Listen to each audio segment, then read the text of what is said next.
J'aimerais savoir d'abord pourquoi as-tu choisi qu'on tourne ce numéro ici, à cette place, au milieu de tous ces Algériens, de toute cette foule, parce que les gens ne voient pas forcément ce qui se passe derrière les caméras, mais il y a énormément de monde.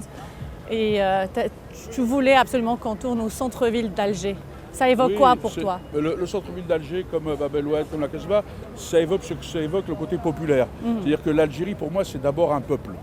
Un grand peuple qui existe depuis très longtemps, qui n'a pas été découvert avec la colonisation. C'est un peuple séculaire. Et ce qui est bien, c'est que moi j'adore ces bains de foule parce qu'avec les Algériens, on peut s'attendre au meilleur, au meilleur comme le pire, mais c'est souvent le meilleur qui apparaît. Absolument. Ils ont cette qualité et contrairement aux images reçues et tout ça, je voulais aussi que les gens puissent voir que c'est des gens accueillants. Vous voyez, les gens nous regardent, ils sont souriants, il n'y a pas d'animosité.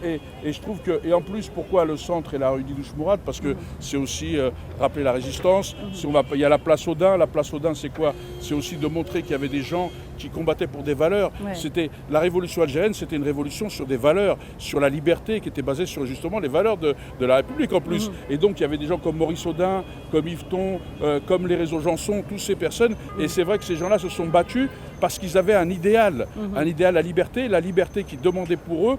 Il a demandé pour tout le monde. Quand vous vous battez pour la liberté, pour l'égalité, pour la fraternité, vous devez le faire pour tout le monde. Si vous le faites que pour vous, alors vous n'êtes pas dans l'universel et dans le partage. Et ces gens-là qui nous rappellent toujours l'universel, c'est une occasion de leur rappeler que ça fait partie aussi de l'universel.